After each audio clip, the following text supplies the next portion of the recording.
We're here. Episode 4 of Wom. Word of mouth. We need a sound effect with that.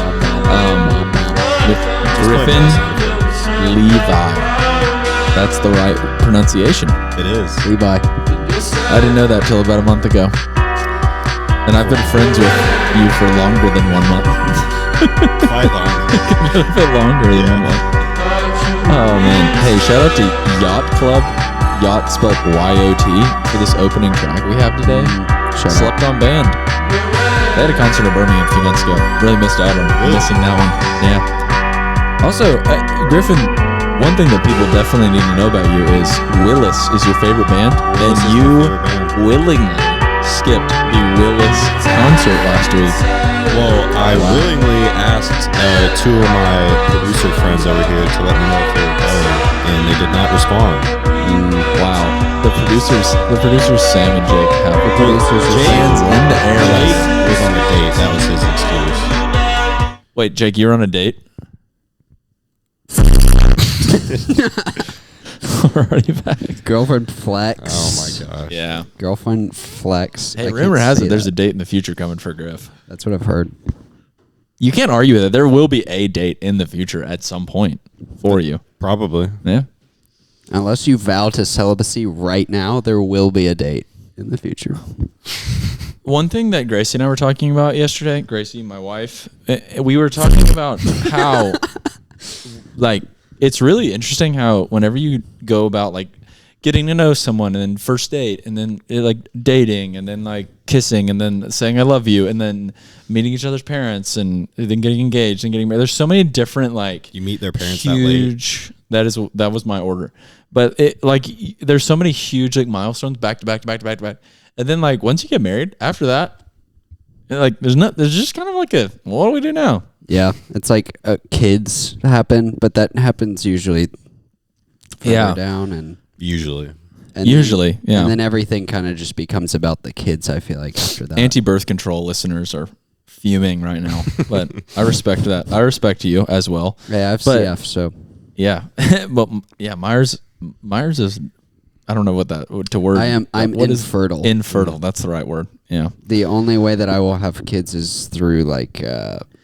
in vitro fertilization. Did you know I'm an in vitro baby? Are you serious? Me and my twin sister. Wow, you made it, man. I know. Congratulations. Dude, what if me and Claire had twins? That would be hilarious. That'd be sick. Claire's such a small human. That would be funny to see her with two She would babies. be equally as out as she's up. Yeah, be careful. Wide with what you say. as she is tall, but with not in a east-west, but in an east-west in the different orientation. Uh-huh. That's exactly it. Okay, so I've never really thought about this, but the Earth, I guess there is like actually, what I'm saying isn't making any sense. There's an east and west on the Earth, and there's a north and a south. But what about the other two directions? Because the Earth is a sphere. That's just elevation. But what do you call that? What do you call the top elevation versus the bottom elevation? So like the part that sticks out and then the part that goes in as opposed to the this way, that way, that way, that way. Producer Jake. It's like depth and height. Can you look that up for us? Depth and height. Depth and height. Yeah, Are height. there more than 4 directions? What do you call above So and whenever below? they released Earth 4D, what was the fourth D? Yeah, whenever Galileo did the shadow thing, I think that was Galileo that realized that the Earth is round. I don't know. We might need to fact check that too. Yeah, some people never bought into that. I hear Sam Edens is a flat earther. I heard that too. Yeah. He looks like one though, to be fair. Mm-hmm. Yeah, his parents are though, so makes sense. Sick. Just slander the whole Edens name.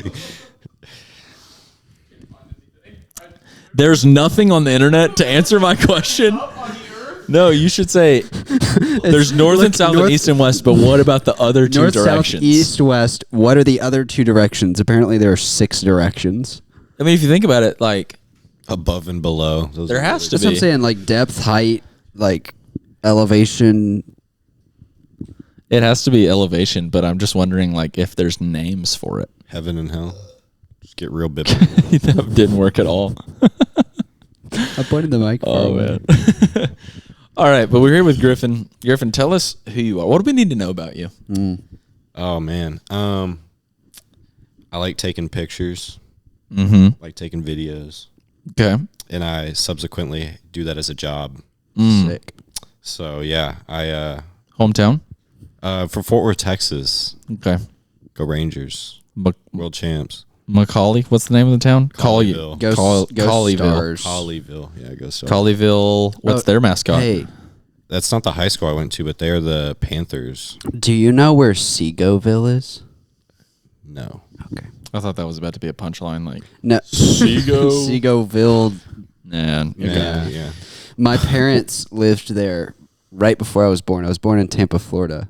Okay. But my parents lived in Segoville, and they can Is that never. in Texas? It's in the Dallas Fort Worth area. They can never find every time I meet someone from Dallas or kind of from Texas, I ask them if they know where that is, and they don't know where it is. I have no idea. It could have gotten changed. That's true. Yeah, maybe. I don't know where it is in relation to anything. I just know that's where they lived when they went to Dallas Theological Seminary there. Gotcha. Yeah, I can't say I know where that is. Wow. DTS. Texas is a big mystery, though. It is. Dallas and Fort Worth are massive. Yeah, especially since Fort Worth definitely lives in the shadows of Dallas. What was that like growing up in a town that lived in the shadows of a bigger city right beside it? You know, Dallas, like, this might be a hot take, but Dallas sucks. Wow. You know something that is interesting to me? I feel like I see these hats more and more often. Also, I don't have any hate towards Dallas. I just say that to bug with Griffin. Yes, the hat of Dallas on on an arch, and Dallas is upside down. If anybody knows what that is, please let me know. I know what the brand is. I don't know why they make it upside down, though. Whenever I went to Watermark Church last year, like for that conference thing that I went to, it was like everybody had that on. And I was like, people are proud to be Dallasians. Dallasians. What is the proper word for someone from Dallas? Dallasaians? A Dallin? A Dallin. No. I think people from Chattanooga, being Chattanoogans, that might be the coolest. That might be the coolest Chattanoogans. Origin name, in my opinion. I think Austin's is pretty good. Austonians. Austonian. That's pretty cool. Yeah. That sounds old and Greek. That's the hat right there. It's just an ugly looking design. I'm going to say it. Yeah, it's pretty dumb. It's kind of lazy. They tried to make their city look cooler than what it actually is, and that does not help. It's fascinating to me because I don't think that like the design of that communicates anything about Dallas. Yeah. But it's definitely it's like a trend there. There was definitely like a period of time, I think, in design where people kind of took something really simple and then just like skewed it slightly, like turned it upside down, or they took something. Can you give another example of one time someone's done that, Myres? Okay, turned it upside down, or like repeated the same word over and over again, like on top of one another. Yeah, like Gucci thank you, bag. thank you. Have a good day. Like, yeah, like thank you, or Playboy. Or it's actually have a nice had like day. hoodies that were like Playboy, like over and over and again. That I think that's just kind of lazy design. It's just in your face. Yeah, because it's like you're from Dallas, so you want to say like Dallas on your stuff, but also like you don't want to just say Dallas. You want it to be upside down. Also, because it needs to be design. I don't think I get having merchandise for the place that you're from. Yeah, I mean That's fair. I will say Seasick Records has a shirt right now that says in parentheses, I like Birmingham. Yeah. And I think But that shirt's hilarious. that's like effort. Just having a shirt that said Birmingham. Have you seen that? Have y'all seen that shirt? That's pretty cool. Yeah, that's like, I don't know if I could get behind like people from Birmingham wearing the Be Ham shirts. I just don't know about that. I think about this often when I drive past people in their Subarus and they have like the Be Ham sticker and then like a Mom's Basement sticker. It's like a local bar. And then like Yellow Hammer Creative. Like They love. They just have every Birmingham thing as a Yeah. sticker on their car. And I'm kind of like, dude, calm down. Like, Yeah. you live here, we live here, we're all here. Yeah. It's also like I will say the Mom's Basement stickers, like every single one, like when I saw it for the first time, has made me laugh. They are funny. Like I don't have anything against each of those individual stickers. I think it's the culmination. Yeah. I'm like, did you never go anywhere else other than here? Yeah. Especially since your car, I have stickers all over you my have car. stickers from everywhere on your He car. has a Griff sticker in his car. I do have a Griff Wow. sticker. Yeah. Shout or R.I.P. Griff. Rip. Wow. That store was awesome. I'm still. Did you ever go there? No, you've never been to Opelika. Never. Wow. Shout out Opelika. It was a cool like denim shop. Gosh, I in love Opelika. Opelika. Yeah. I'll leave it at that. Opelika is all. just the best. Yeah. I would live there. I think that what Griff was doing was like one of the coolest things like in America. Like I'm not even lying. Like finding a little small town that like in no way like needs a shop like that, and then she just made like handmade quality goods. Yeah. I don't remember her name, I but don't either.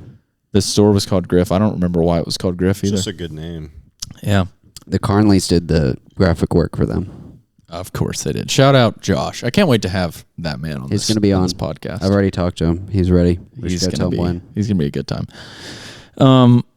Okay, so back to the sticker thing. I have 2 stickers on my car. Griffin, do you have any stickers on your car? I have 2 stickers on my car. What do the stickers on your car say?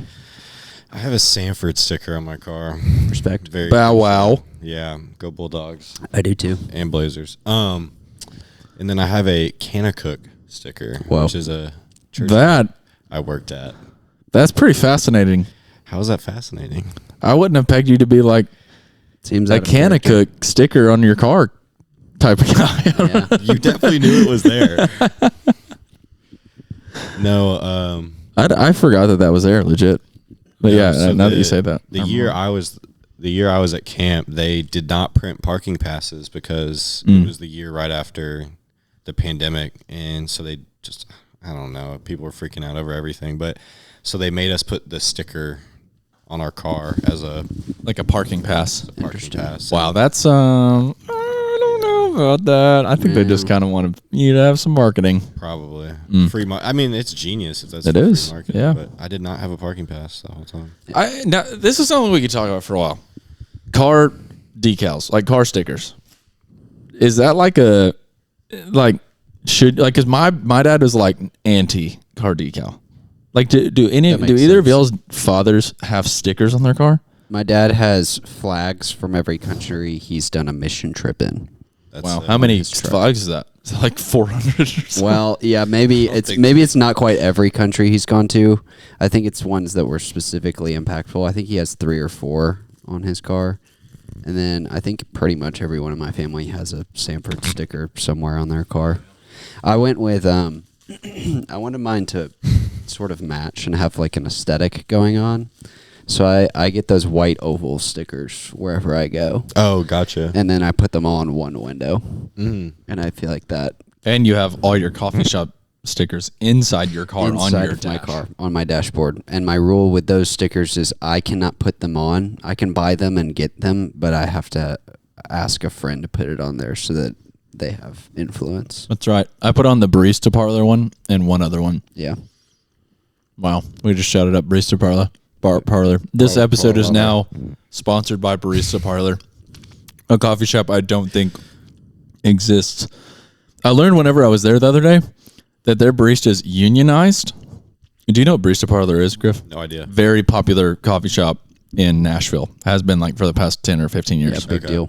But they closed because their baristas were like mad about something. And then they unionized, and then they all quit together. Wow. So I think when I was there, none of them were operational. Fascinating. And I don't know if that means they like shut down or what, but there's a lot of coffee shops in that city now, like a lot. I don't think I've ever been like in Nashville before. That's crazy. Yeah.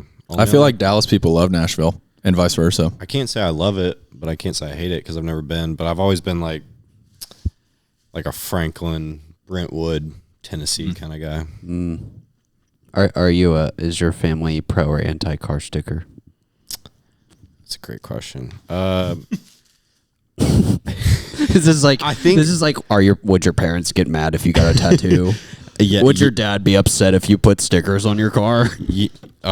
I don't think so. I think they're not. I mean, the only one that has a sticker is my dad, and it's a Sanford sticker. So, Oh, your dad has a Sanford sticker. yeah, no Baylor stickers. Wow. Yeah, Crazy. turned them over. I'll say, go Dogs to that one. Go Dogs. Sanford. Anybody from Texas is like, oh yeah, Sanford's a lot like Baylor. I'm always like, yeah, but in the back of it, I'm like, No. Dude, not even close. A lot of people make those comparisons. Like they say Covenant is similar or Mississippi College is similar, and they're just not. It's just not the same thing as Sanford. Baylor's not as perfect as the world thinks it is.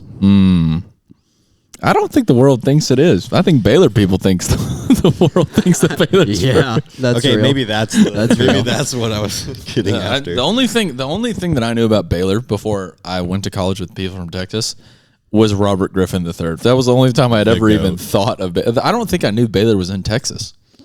I just knew it was like in the big, whatever the conference is, the Texas Big 12.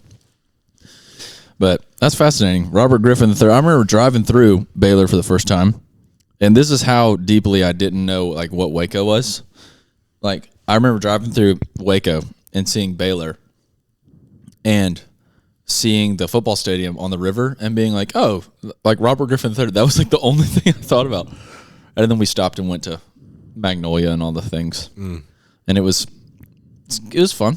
Magnolia's all right. I remember going into Magnolia and they have this like wiffle ball field in the like little courtyard with everything. It's like a full out, like think like your dream wiffle ball field if you were like a 7-year-old. It's like that size. It's probably the size of like a normal kind of like suburb front yard or something like that. But it's like looks like a baseball stadium. It's pretty cool. It's pretty cool. Wow. Yeah, but besides that, like I remember walking around and being like, It's just overpriced. it's just a really Dude. huge section of that one section Target that every Target has. Dude, talk about an empire though. Chip and Joanna Gaines. Oh, yeah. I mean, I don't know how Raking they it in. did it, but they did it. they did the thing, dude. I mean, the American dream is alive, Dude, I think they have every woman from like 30 to 60 years old. like I don't know who they got their ideas from, Stranglehold around their neck. but like they are to blame for how fricked up the housing market is. Yeah, 'Cause, like, that's real. Everyone flips houses now. Yeah. Everybody. Yeah, talk about They're an just like- oversaturated market. Yeah, I remember watching like whatever it's called, the flip or flop, and they'd be going around Waco buying houses for like $60,000, turning around selling for like 140. Yeah. And it was like, oh, this is pretty cool. And now it's like you can't live in Waco for less than like I don't know how much a house in Waco costs, but it's like 10 times more expensive. Like Yeah. I watched one whenever I was at my mom's house for the first time and saw that she had like the Magnolia channel. I was just fascinated by it, so I wanted to go on that app and see it. And I watched a girl like my age spend, it was like $400K on a like studio in downtown Waco, like in a building. That's nuts. And I was like blown away. Like Waco isn't like a city. Yeah. It's like a very small town with like 2 skyscrapers, like maybe 1 skyscraper. It's not even a skyscraper. It's like just a Like old one big building. 10-story building or something. Yeah. Anyways, just fascinating to me. Somebody would spend that much money to live like this urban life in a very like rural town. Whatever. I wonder if people feel that way about Birmingham. Because you can spend $400K on a loft in downtown Birmingham, You can. and then it's not a big city. It's not a big city at all. Medium city. It really is a weird thing. Like, one of my favorite pastimes is just in general, like looking at comments on posts on Instagram. Like that's one of my that's the funniest. I think that's the funniest. Like Comments are funnier like, than the posts. Yeah, like funniest comedic space in Yeah. our culture today is like that one. Yeah. Like someone just putting such a vulnerable thing out, and you can just openly make Just fun of destroy it. Yeah, and people do. That's actually wild. But one of the things that I think is the funniest comment section is when people post like real estate in Birmingham, and then people post comments like they'll post like a $1.8 million house in Hoover, Alabama, and people will be like, $2 million in Alabama over my dead body. Yeah. Because it'll go viral or whatever, and people in like other parts of the country will see Yeah. it, and they're like, no They way don't people understand spend at this all. much Yeah. money to live Yeah. in Birmingham, That's Alabama. real. Yeah. But then there are literally townhomes for sale downtown for like $900,000. Yeah, I was gonna say one of those was the post that I saw. Like it was Yeah. like 800. I think it was like 850K for one of the new ones that they built on like Morse Ave or Yeah. Rotary Trail, and they literally were like the comment section was just like, no freaking way. But what's crazy is like Mountain Brook. I mean, there's $5 million houses. There's Like 5 million houses. You can drive around and find those easily. You know, I saw a house for sale on Zillow the other day in Mountain Brook for $6,800,000. Good Lord. Honestly, like who the heck lives there? Yeah. I wonder that when I drive around. When I drive past these like 11,000 square foot mansions, I'm like, who are you? I would love Why to are know. you? If you live there, drop your name in the comments. Can we come to your house and ask you why you live here? We would love a least- house tour. Yeah, like if you could spend $7 million to live anywhere in the world, why are you living in Birmingham? Like, not saying like I love Birmingham to death, I do too. but if you had that much money, yeah. like you could live in literally like the most beautiful area in the world. Yeah. And I'm just curious. I would love to sit down. I'm not saying that they're wrong. I just would love to know their reasoning. Same. You know? Yeah. I also I feel like I would cap out. I don't think I could spend that. Like I don't know if it's not necessarily the money, but it's the square footage. I would cap out at a certain square footage. I couldn't do 11,000 square feet is like an unbelievable amount of space, and I that's just a waste. I think I would probably cap out at like 4,000 or 5,000 square feet. Yeah, I would almost rather like live. I mean, not necessarily like in the most populated area, but I guess that's what people are doing. Like in the more populated areas of Birmingham and Atlanta and like Austin and a lot of the cities that I'll go to, they'll buy a house, completely tear it down and rebuild like a custom built home on a really small lot just to be like in a neighborhood, like a small home in like an area that they like. Yeah, people do rather that in than- Homewood all the time. Yeah. Buy these tiny little 2-1s and then build a 5-4. Yeah, like you same remember lot. that show we watched on Netflix called 20 Somethings in Austin? You ever watched that? Yeah, Never. dude, that was a weird show.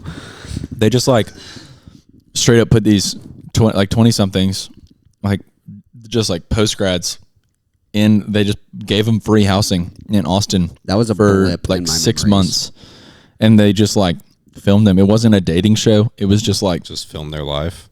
literally, yeah. And they didn't. None of them got kicked out or anything like that. They even had like people help them find jobs in Austin. And I would have done that. Yeah, Yeah, well, really. I mean, like, I think it was harder than just like wanting to.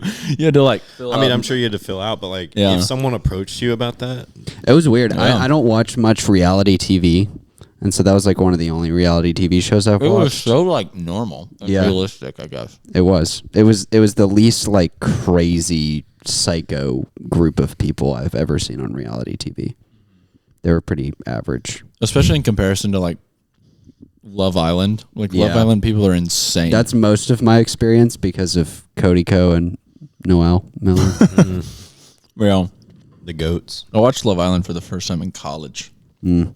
That was truly one of the. It was season 3, and there was a dude on there. His name was like I can't remember what it was. It wasn't Lachlan, but it was something like that. It was like a super weird name, and he was just like, "I'm not religious. I'm spiritual," and that was like his entire identity. And I just remember like Real. that guy's personality. I feel like perfectly explains that show to me. It's real. Anyways, so Griff's our guest. We're gonna start hitting up some segments now, okay? Perfect. Welcome Segment to number Town. 1. Wait, segment number 1. We really value and respect our female audience on this show. And we know that there's only been guys on. And honestly, I'll go ahead and plug this. Last night, Gracie and I, whenever we got back from dinner, her and I just like put on the headphones and the mics. Like we didn't record a single thing, but we just acted like we did a podcast. It was hilarious. That's fun. And it was so good to have a girl's voice on here. But I asked her, I was like, if you had a preference, like if you had to choose a preference between like a girl host or a guy host on a podcast, what would it be? And she was like, I like guy hosted podcasts more. So I'm just curious. Girls out there, guys out there, what do you prefer? A girl host or a guy host on a podcast? We'll make a poll and put it on Instagram. I love that idea. It's a great idea. But one of the things that Grace and I were talking about where like we just get we get caught off on these like, conversations and we have no idea, but it's only interesting to guys or something. So the main type of podcast that the female demographic listens to is pop culture podcasts. Okay. PCP podcast. Pledge class president. Pop culture podcast. Panama City Beach. No. Panama City Peach. Panama City Peaches. There you go. I love getting fruit on my way down to the beach. That's I'll real. say that. Yeah. Best mangoes I've ever had in my life. Welcome to a new segment called Road Trip Snacks. Griff, what's your road trip snack of choice? Okay. Like no one will understand that if I Sam really wants me to shout out Matthew Measures right now because he was his pledge class president. So for the 28 people that were in that pledge class, have a good laugh. Everyone else, Matthew Measures is a cool guy. he is a good guy. Him. Cool guy. I know him. Y'all kind of look alike. Y'all do could be kinda like look alike. brothers. Really? Yeah. It's funny because Caleb Measures, his older brother. He kind of looks like, I don't know. Y'all He's could be in my brothers too. he's in my little small group. He's a good guy too. Shout out a good kid. Caleb. Yeah, Wonder if Caleb will listen. Probably not. We'll see. I hope so. I told them we're doing this. Wow. How about? Oh yeah. I guess it's yeah. Anyways. We might get 3 more listeners out of them. All right. So the segment, pop culture. Today's pop culture headline. Jennifer Aniston said that hours before Matt Perry, passed away, they were texting back and forth. She came out in an interview with Reese Witherspoon talking about Matthew Perry because they were obviously both on Friends together. Of course. And I just thought that was fascinating. You have any thoughts? That was fascinating. Do you know I was actually in 5-mile radius of where it all happened? Whoa, What? I was in LA when it happened. Wow, I've never put that that's together. crazy. Yeah. It was weird. Everyone was freaking out for some, not that, I don't know, but LA. Yeah, it's like Yeah. celebrity culture. Yeah. But I don't know, that's crazy. It's wild. Is that recent? Because I had read that they had texted back and forth before, but I never knew it was right before. Well- Was there ever a decision on how he died? I have no idea. They I said knew he drowning. drowned, but I didn't know if it was an accident. I don't know. Anyways, what? Cause of death is Still pending cause of death. But anyways, I just thought it was cool. And apparently they were talking, in that conversation, they were talking about how much better he was doing off of it. Because I think he was having was it a drug problem before that? Right. Yeah. Or a drinking problem before that. It was something. And that conversation, he was talking about how much better he was doing to Jennifer and how they were reflecting on how far he'd come and all this stuff. Just fascinating stuff. But that was whenever I Googled pop culture headlines, that was the first thing that came up today. Wow. It's sad. Very interesting. I never was a Friends fan. I mean, I wasn't an anti-Friends person. I would watch it whenever I was on, but I never watched Friends all the way through. We're so pro Seinfeld. That's true. That I feel like we become anti-Friends because I feel like those were competition. Yeah, Friends was kind of the worst version of Seinfeld because Friends came out after I'm a big Seinfeld. Friends guy, so I'm not saying if Seinfeld's the standard, Fine. everything's a bad version of Seinfeld. Yeah, that's real. Yeah. true. I think it's fascinating. Courtney Cox, Birmingham gal. Mountain Yeah, Brook girl. I didn't even know that till this year. Yeah. It's crazy. That's pretty wild. Did you grow up not far from her, Samuel? She's the kind of person who probably has one of those massive houses For sure. Mountain Brook. Do you Yeah, think she actually lives- has a house here, or do you think I bet she's she just does. kidding Her herself? house, her house is the one.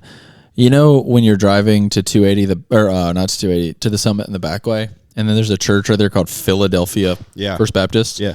To the left of that, there's a yellowish. I mean, it looks like a California house. That's her house. Really? Wow. Yeah, I've driven That's by. wild. When I used to live at the Summit, I probably drove by that house a lot. all the time, man. All the time. Yeah, because you lived. I mean, you lived a Unfortunately. stone's throw from Courtney Cox Wow. Stone's throw. and Calla. This episode's that was sponsored before. by Cala. This episode's only pre-Cala. sponsored by coffee shops. Do you know I've never been to Cala before? That's crazy. fine. That's Did fine. you know that Cala is California and Alabama together? Is it? That's It why it's is. called Cala. Man, now I need to go there. Yeah, You it's- love it's California. You. I love California California. and Alabama. It's literally you. It's made for you. I just need. Can we talk about how Sam Edens is reading Freedom of Self-Forgetfulness right now? Producer Wow. Sam. We're really Just over boring here. him. He straight up opened up a theology book. I just He's want to give focused. a shout out to Sam making his first hole in one. Dude, for real. Wow. Big Butler deal. Park Pitch and Putt, Austin, Texas. He has not taken that hat off. Number 2. since. We're gonna have Sam on to talk about his hole in one. Sam almost holed out the next day, or not the next day, the Monday after, and 2 days after, and on number 2 at a golf course that we will remain undisclosed, which golf course it is, just for private reasons. But he and I were playing a scramble, and we had a approach shot about 80 yards, and he almost holed it out. And if he would have holed it out, that approach shot would have been a 20-yard further shot than his hole in one at number 2 at Butler Park. See, like I don't want to like go into like make anybody upset, but I'm not sure I can count a hole in one at Butler Pitch and Putt. Wow. Whoa. Whoa. No, If you wanna count it, that's totally to be fine. fair, But that if it was me, I would not. I if wouldn't- that I wouldn't sunk, be able to do it. if that sunk at a like honestly, it's kind of like So, you like, remember when we were together one time. Griffin, we should tell this story actually. When we were playing Highland Park Yeah. that day, Griffin and I, we were like barely friends at that point, from what I remember. It was one of the first times you and I had hung out, like just me and you, for a long time. Yeah. We went and played a golf course in downtown.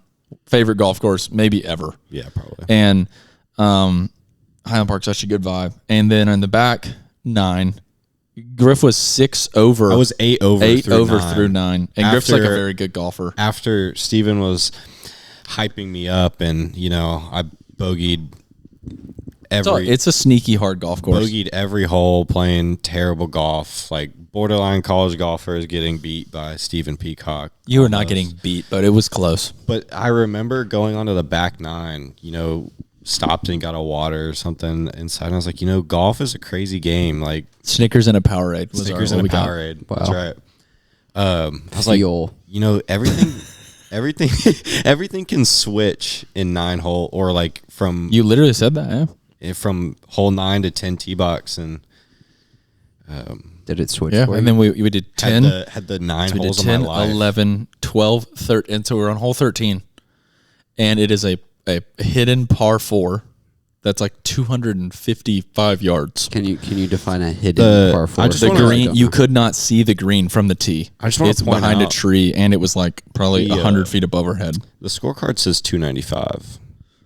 Okay, well, gotta you give could say myself- 295, but there's absolutely no way that was 295. I'm just saying, I cranked a 3-wood, and my 3-wood does So not go. he hit the 250. club below like the biggest club and hit it up under the green.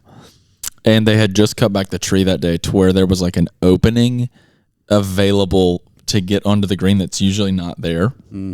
And Griff hit it directly into that small opening, 295 yards away. How small would you say that gap was? Because it was pretty small. I mean, For reference. For reference, it would probably be like hitting it through, like the front of a small house. If it was, like I said, like 250 yards away from you, Wow. maybe like it was pretty, or like maybe the area of like a soccer goal. If it was 250 yards away. Yeah. I think that's a good way of putting it. And we walked up there, and I was in the sand trap, and you were on the other side of the green, and I was searching through you were searching. high grass. You like went past the hole to go search for it behind, and then I was like, Griff, check the hole. Mostly as a joke, but also kind of. Well, because we saw my like ball pitch mark was like 15 feet in front of the pin, and I was like, oh, it probably like pounded and bounced over the green. And Steven's in the bunker, and his head pops up, and he's like, dude, you checked the hole? And at that time, he's walking with his phone. I guess just like, I was like, there's no way it's in the hole. Like, why are you starting to record just in case? And I looked down, and It was there there's a Titleist number 3 just In the hole. in the hole. He had a hole in one on a par 4. First one. I would say Unreal. the second most rare shot in golf. Albatross is definitely, I feel like, the first most rare. I mean, but that's the same thing as an albatross. It is an albatross, but like I feel like you have to pick one. You can't have a hole-in-one and an albatross in the same hole. That's right. So he had albatross. What did you pick? Did you pick hole-in-one? I picked hole-in-one all day. But it was insane. But people forget this. But on that same round, I chipped in from probably like 50 or 60 yards out. It was my longest hole out. And it was totally hidden. Like, I had no freaking idea that it went in until Griff was like, that went in. And I was like, shut up. And you were like, no, for real. I forgot about that. Wasn't there like 2 holes later? No, it was at the very beginning. Yeah, it was like on hole. How did you finish? I shot 8 over on the front. And I shot 8 under on the back. Wow. Yeah. It's the wildest round of golf I've ever seen. That's crazy. What's up, Sam? Flop. The odds of getting an albatross are 6 million to 1. 6 million to 1. So what's the odds of both of those happening? What are the odds of a par 4 hole-in-one? Yeah. Little albatross hole-in-one. That's crazy. I honestly, and again, for anyone who's like not a golf person or like a sports person, like even the best golfers in the world, like there's a chance that like Tiger Woods has never had an albatross before. Yeah. I don't know that, but like pretty sure he has. It's like a super, super, super crazy thing. 12 million to 1. But by that time, I had been playing golf for 16 years, and I had never seen... You probably came nowhere close to hitting the ball 6 million times, and you still did it, which is insane. I know, but 16 years is a long time without a hole-in-one. But also, it's just a numbers game. You just got to keep playing. Like my dad might be... Dad, if you're listening to this, I apologize, but you might be one of the worst golfers. Like, he's not terrible, but like... He's not good. Sure. Ouch. And he had 2 hole-in-ones in like his first 5 years playing golf. Wow. And he likes to rub that in my face. My dad has never had a hole-in-one. Wow. Yeah, he said he's come within an inch. Wow. But he's never hit a hole-in-one. And he's played golf like a ton in his life. There's only been 1 hole-in-one on a par 4 in the PGA, like in the history of the PGA Tour. Wow. Yeah, it's very rare. Like in a hole-in-one in a par 4 in the whole history of the PGA Tour. But to be fair, par 4s in the PGA are like... They're not like reachable. There are reachable par 4s. They but have like, some short ones. Yeah. But like average, like 370, 380. Yeah. That's freaking nuts that you did that. Here's a question. So a long drive is probably like, what, 450, 500 yards? For a long drive is 330 yards. For a regular person? For a PGA. Tour. Well, I guess it depends. Just like hitting your driver that long is really long. Yeah. Oh, yeah. I mean, so like, if you hit like a 400-yard drive at Topgolf, does that equally not count the same way that a hole-in-one at pitch and putt?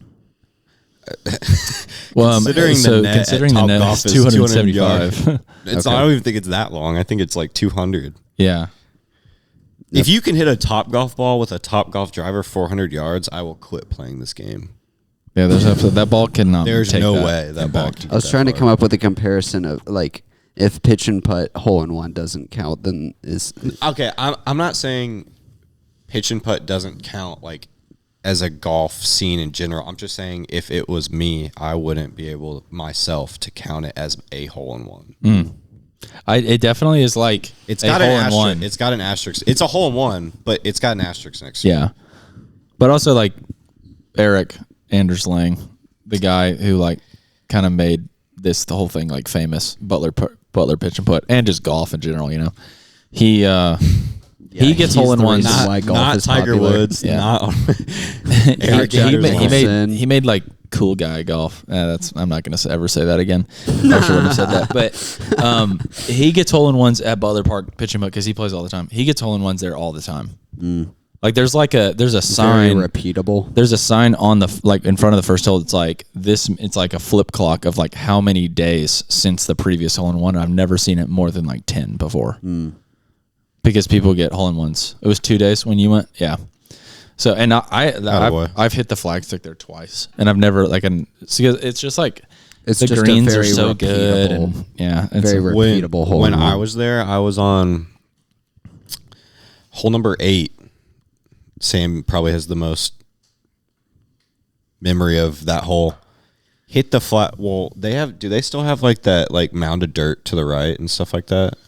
It's like 101. Yeah. So my dad shanks it into the dirt directly right. Thought it was gonna go into like the street. I hit the flag stick and it bounces into the street. You're kidding. Across on the other street side. Wow. Into Butler Park. Yeah. And so I was like, can I play that? So I waited to see if like cars were coming by. Yeah. So I went over there and hit it. Hit the flag again. Wow. Or like the flag, not the flag stick. Yeah.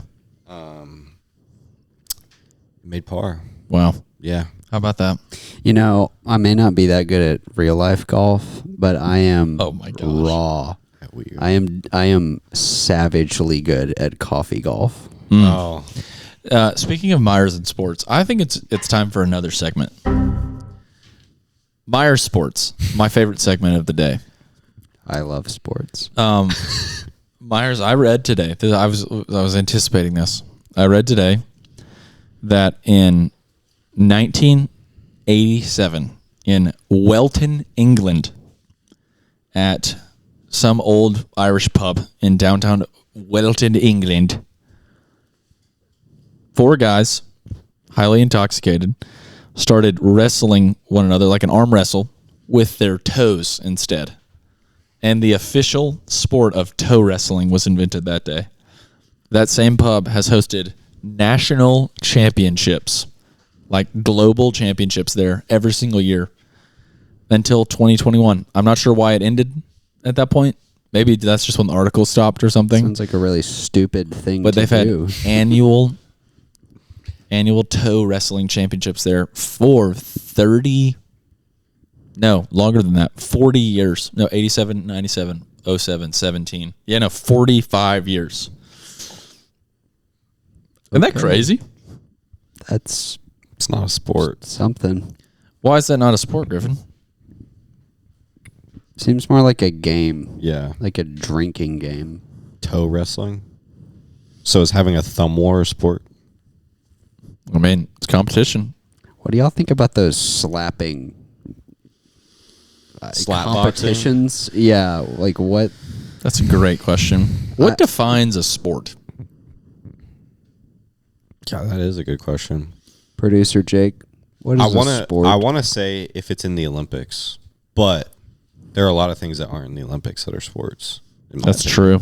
I feel like it's Is got to be. It's skateboarding got to be a like sport? Skateboarding is most definitely a sport. It's got to be like a game that Producer takes Jake. like extra like. An activity involving physical exertion and a skill that is governed by a set of rules or customs and often undertaken competitively. Wow.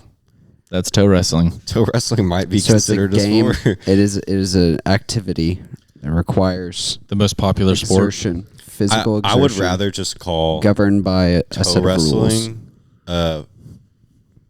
activity with rules, not a sport. Or an activity with competition. Whenever I visited Dushanbe, Tajikistan, there was a sport there. Wait, let me figure out a. There was a sport there called Buzkashi. It's an equestrian game. It's been popular. It's popular all over Central Asia, and everyone's on camels, and they are fighting for the carcass of a ram or a goat. The field is on a. I'm trying to think of this. The game takes place on a field measuring 400 yards long, 30 yards wide. Holy cow! That's So not very wide. really long, very and long narrow. and narrow. And there With camels. there are, like, in the pictures that I saw, there is an unlimited amount of people that can play. Holy cow! So you could have like 100 people on this Like field. in the pictures that I saw, there was like 1,000 people Holy cow! that were all on camels running around. There's And not- I don't really know. Is it like every man for himself?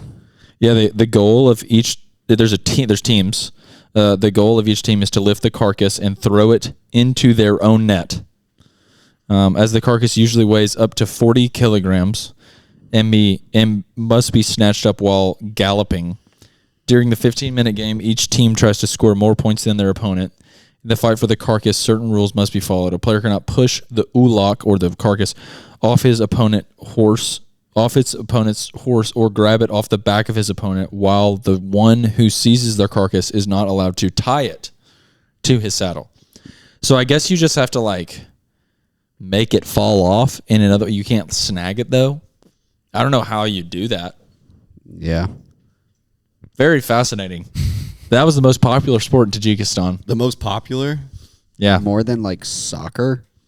Well, I think it was like weird because it was almost like tradition. Like, you know how like the most popular sport in Alabama isn't football, it's college football. Yeah. It's like kind of the same thing. Like the most popular sport in Tajikistan is for sure like international soccer. Like it's just because it's modern and they're like competing against other countries and stuff.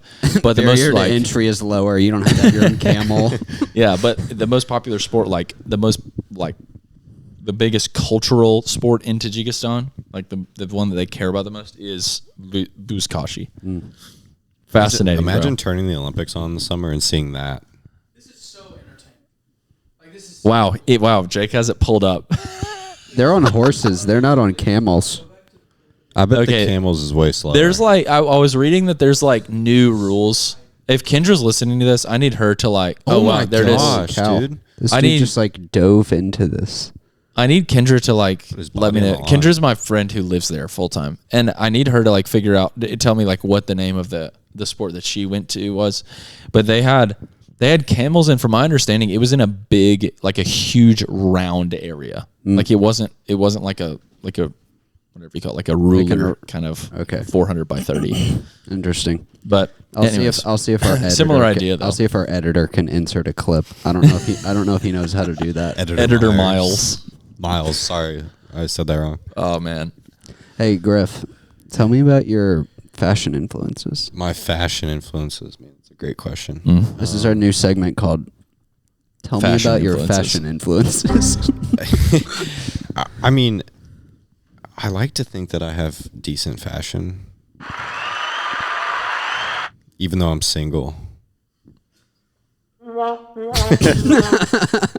What do you think? Only people with girlfriends and wives and husbands people who are hitched are the only ones with fashion? Well, I just wanted. I would argue that people who are married have worse fashion. I just wanted Steven to be able to press that button because I've always been waiting. Yeah. Yeah, and you wanted to let the audience know that you're available. Yeah, Sure. Very. Because we do have a large population of females listening. No. And if you're watching on YouTube, I mean, And here he is. on Spotify. And on Spotify. That's true. I just wish I didn't have a bald head. I don't know. I never really like cared about what I wore growing up. Interesting. I was a shorts, Nike Elite socks, hoodie kind of guy. If we could wear hats in school when I was younger, I'd probably have a baseball hat on. But I think the more I stopped caring about what everybody else thinks and what I thought was really cool, that's like when I started like wearing. But I like style wise, is that what you're asking? Like what do I? Yeah, where do you get your inspiration for your clothes? I really like.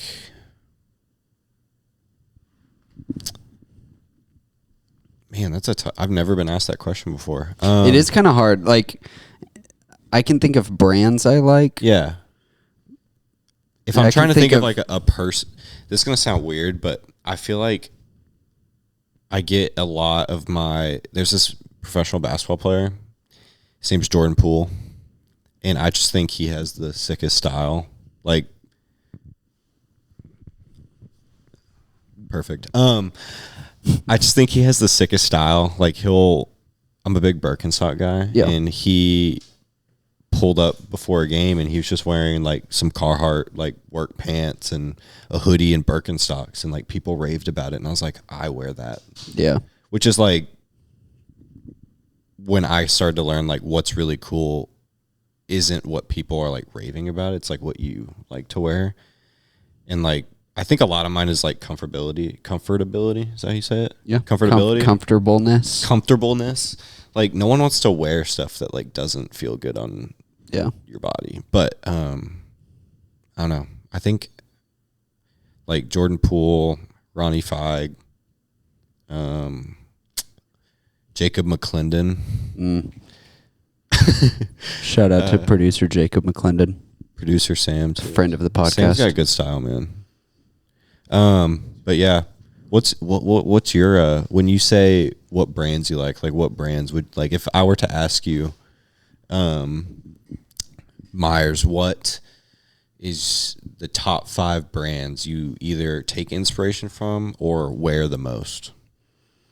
I don't really wear most of these brands because most of them are too expensive for me, you know? That's fair. Like, one of my favorite brands is Jound. Yeah. And, like, I have 2 of their T-shirts.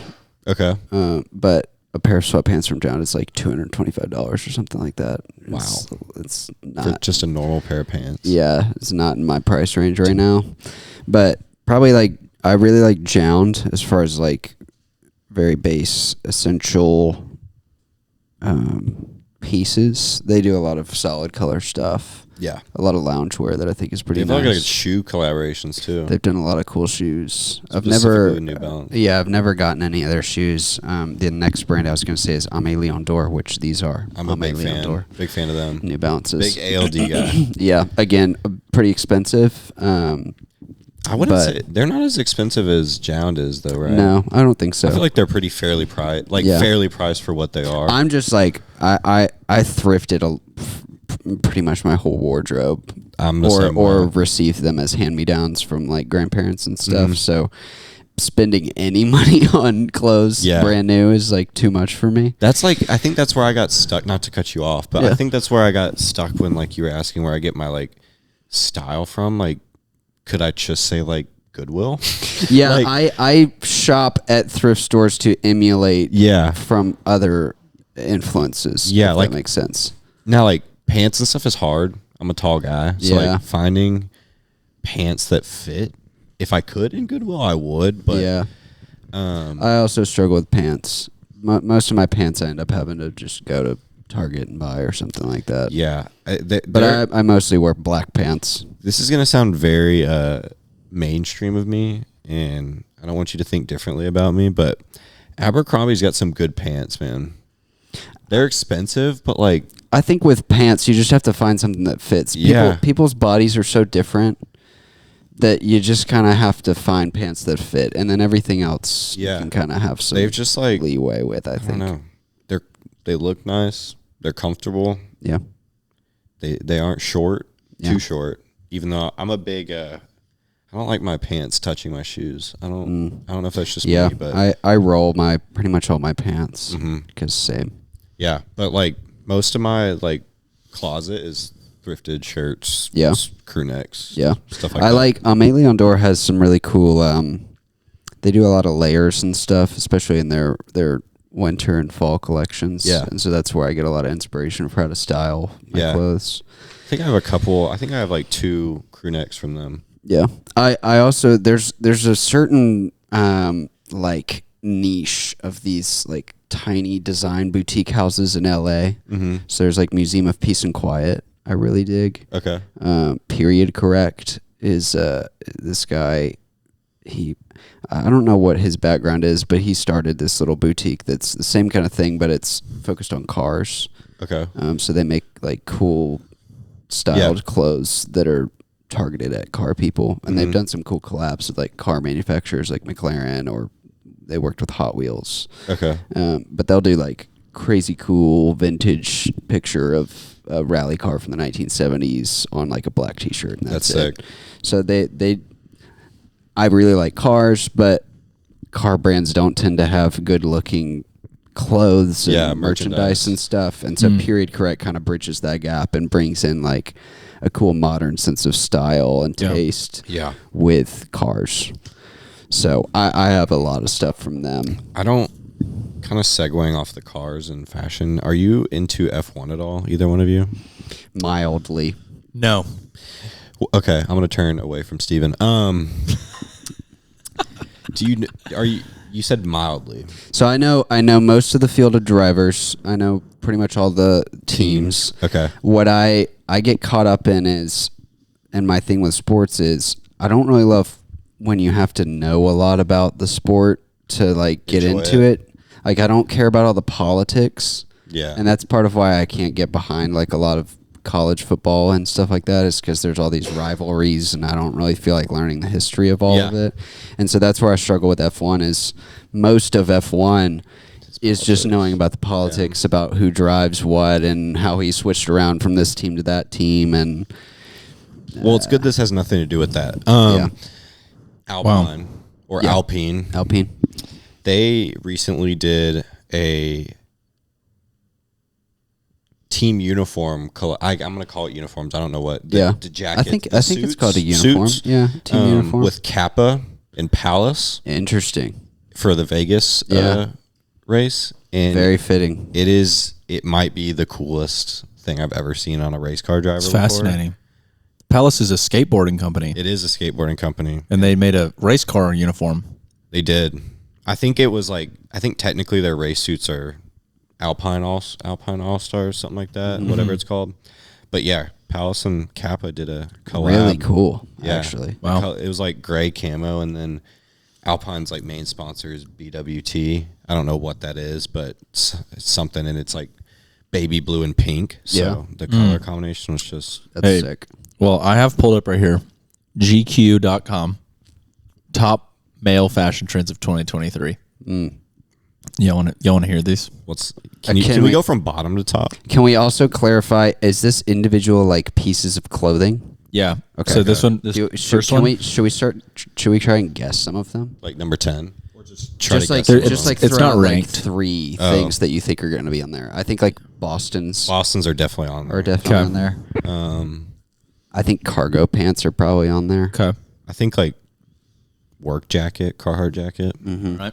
Let's see. So the first one is sleeker trenches, like trench coats. Yeah. And I think that's probably definitely true if you include Europe into this. I do not think that's true for America. Definitely not true here. Maybe in New York, Chicago, Boston, but definitely not down here. I have a trench coat, and I struggle to wear it down here. Yeah, one of my friends wore a trench coat this past weekend, and I was like, I still just like, I don't know, maybe I need to get over it and just understand that might be like a fashion trend. Yeah. But it just looks weird. Like down, feels, like it's not I feel that like cold. I'm wearing a costume when I wear it. A little costume vibes. But anyways, zip up hoodies. That was definitely like a huge trend this year. Yeah. I'd never ever wanted to be a part of it, but I did cop that UAB one that Griff gave me, and I wore that. That's not really the same. The other one was is it before you go on, zip up hoodie. Yeah. Full zip or just full any zip? Is that the same as this, but it's a zip? Yeah. A zipper on the Interesting. middle. Yeah. Which is definitely like a girl trend. I don't think that was a guy trend. I wore those in my like opinion. 2012. Like that was a thing. Like the zip up jacket was a thing, when we were younger, like early teens. And I still probably see that as not stylish because I remember wearing it when I was 13. Do you remember, like, one quick tangent about that? Do you remember the zip-up jackets that, like, went all the way into the hood? Yeah. Yeah, those were pretty terrible. Those were not a look. Yeah. Those were sick. As he's eating a Pop-Tart. Yeah. Those Pop-Tarts hidden. All right, the next one is fleece beanies. Like beanies. Fleece. Really? Yeah, think like a Patagonia like teddy bear jacket. Yeah. But a beanie. Wow. Interesting. I've never seen that. Never saw that this year. I don't know where GQ is getting, like, the trend is a big word for stuff as niche as this is. The next one, tanks, like wife beaters.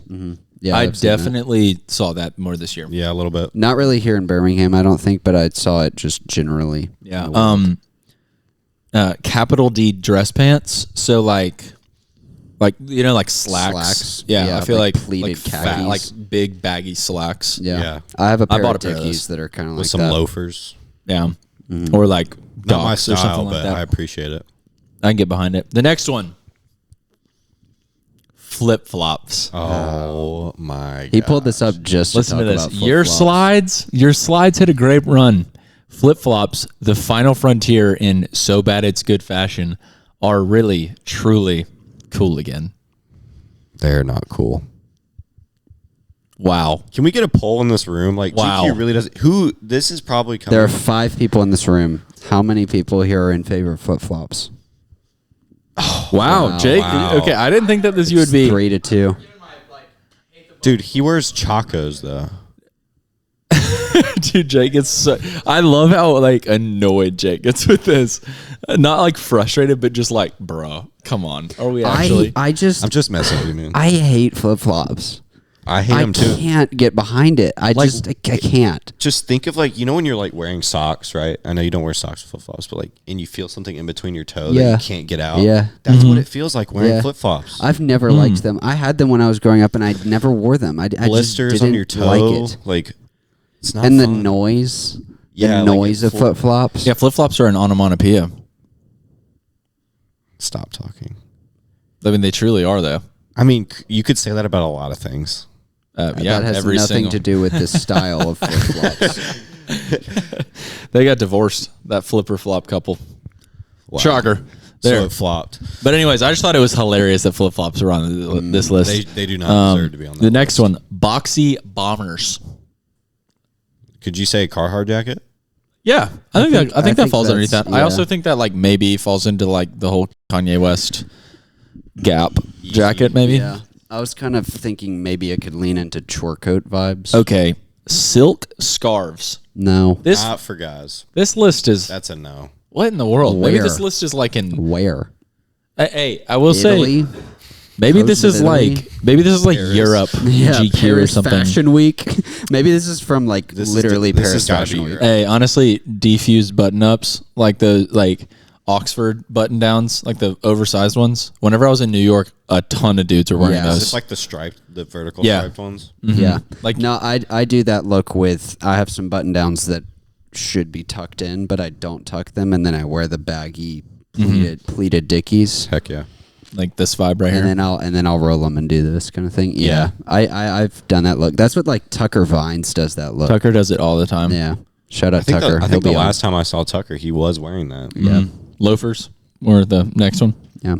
That was another thing. Whenever I was in New York, there was this one brand I couldn't remember, like maybe Bass or something, but they had these like loafers that are genuine. They're like $600, and a ton of dudes were wearing them whenever I was up there. Yeah. Blazers. I don't think that's a new trend. No.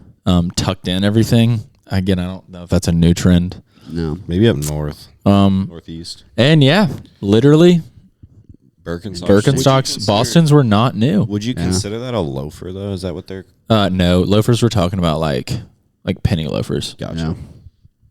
It's interesting. Maybe maybe that's like a last year thing. Maybe that's not a this year thing. Maybe. Well, me and Sam Edens are bringing it back for. Well, I don't think it left. Yeah, I don't think it's gone Apparently, away. if it's not on GQ, Gracie's It is asking kind for of them for funny. Christmas. It is So- funny how they come in waves, you know? Like, I've kind of wanted Boston for probably 2 years, and then I got, like, some basically the same thing, but different brand. Yeah. Because I couldn't never find... I asked for Boston's 2 or 3 years in a row for Christmas, and I could never find the color that I wanted. I got a pair. They were, like, a lighter tan, and I just didn't dig it. But now it's like really full force. Dude, like, my sister-in-law- like, everybody has Bostons now. My sister-in-law, I'm not even joking you, when she went to Italy this summer, got a custom leather pair of Bostons. They were not Birkenstocks. They were like handmade by an Italian man. Wow. She was That's like, this kinda- was my like bougie gift I got in That's Italy. sick. Well, so this was my first time meeting her. And I was Ellie. here. That's right. Yeah, we Met talked Ellie. about that when you were And I here. was like, Ellie, I like your Bostons, and she like whipped around. She's like, these aren't Bostons, and I was like, Flex. so are they fake? And she's like, no, they're better. And I was like, she was like super ashamed at first, but I think they're sick. no, they're sick. like they're like a dark brown. They look like they're gonna last for like 50 years. Yeah. yeah, she had like, Yeah, I think if I had a ton of money, I would dress the same way, but Just everything nice. I have is going to be like handmade. yeah, like I think you can tell like going back on like fashion. My parents get at me like, oh, you spend too much money on this and that, and I was like, well, one, I take care of it. Two, Yeah, bro. Two is like I feel like when you pay for something, you're getting quality back in like how much you pay for it. Am I right? Yeah. Hey, you get what you pay for. Yeah, and so I don't And you can't hide money, know. Oh man, Can't hide money. especially when you look at Griff's feet, bro. Can't hide money. You can't put it away. oh my gosh. You could tell. I don't know how much Ellie spent on those, but you could tell they were high quality. Just because one, they looked broken in already, and she said she had barely worn them. Yeah. I feel like is that pretty synonymous with fashion in general? Like, I mean, I don't know. Like the only pair of leather shoes that I bought that are expensive in my life are like soccer cleats. I got like kangaroo leather boots, as we call them, or cleats, and I feel like you need to say that in a British accent. It got some boots. But no, genuinely, like they feel unbelievably good when you wear them in. Like it's crazy how much better they feel than like synthetic anything else. Like that's happening. Like I have a pair of Puma Kings right now, which are just Puma's version of K leather cleats, and they stopped doing kangaroo leather this year, so that's why I bought a new pair.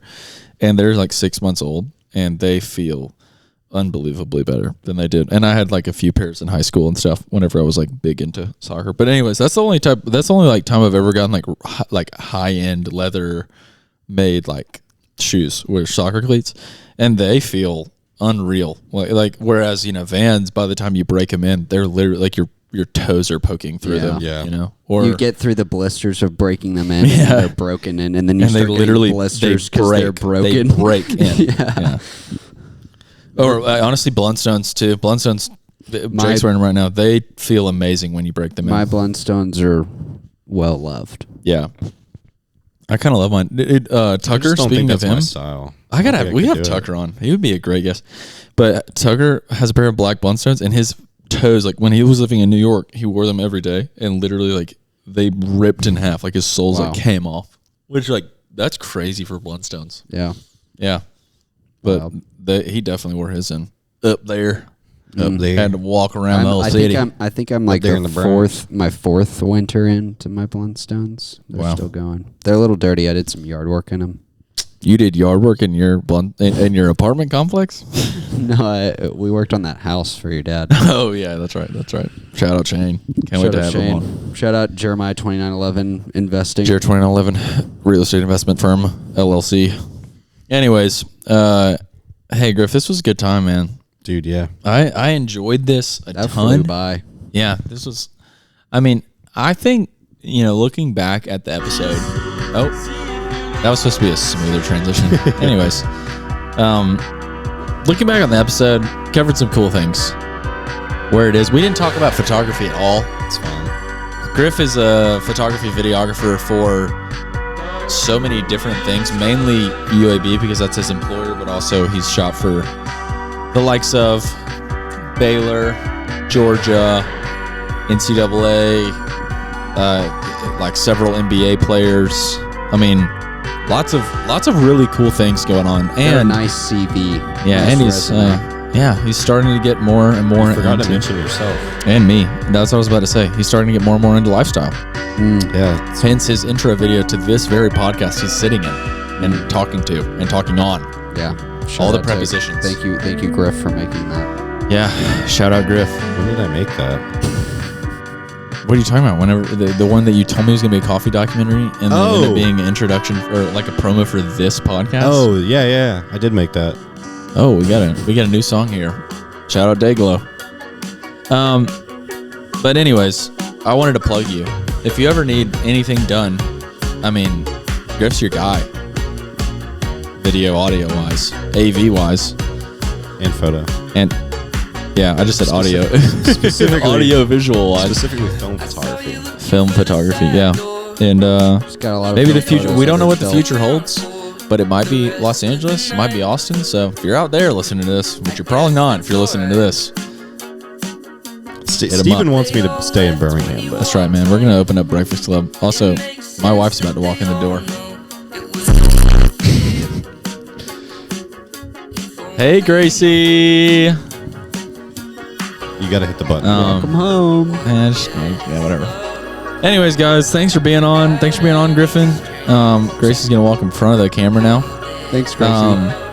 Thanks for being on, Griffin. This was a great time. Dude, pleasure. We talked about so many cool things. We talked about fashion, sports. Talked about Bashuzga or whatever it was called. Talked about golf. What was the first thing we talked about? Talked about F1. Did talk about F1. What did we talk about? It doesn't matter. We talked about a lot of good things. They know. They do know. We put in the effort. Yeah. Miles will know later. All right, guys. Well, thank you for listening, everyone. We're Word of mouth. Listeners. Wom. Episode 4. Wom. I think that's my favorite thing. Wom. Wom is sick. All right, guys. Wom. We out. Wom. Wom. Wom. Secret segment. Welcome to the secret segment of Word of Mouth, where we talk about secret things that were not talked about in the normal segment of this podcast. All right. One secret thing I want to talk about. Griff, how's it being a 24-year-old single guy living alone? 24? Yes. Wow. How old are you? 23? 22. I'm 22. almost 23. Okay. So, I'd love someone to buy me a birthday gift or something. Buy you birthday gift. Jordan year. Birthday How's it being a gift. single guy in Birmingham? Yeah. I mean, when you have great friends, it's not that bad. That's a good word, But actually. Dude, that's what I feel real. right now But- from you. But it's still lonely every now and then. I'm not gonna lie. Like, I'm just gonna be straight up. Yeah. Yeah. But apparently there's a date in my horizon. There's a Whoa. date in the horizon. Whoa. Wow. There's a baddie. We can on we her can talk way. we can talk about it. We can talk about it right now on air in the secret segment. And if she waits till the end of the secret segment, wow. Wow. What a story that could be. Wow. That would be crazy. Talk about what? Okay. All right. Heard. We're not going to talk about it. No, you can talk Anyways. about it. I don't care. Thank you for coming to the secret segment. This is the end of the podcast.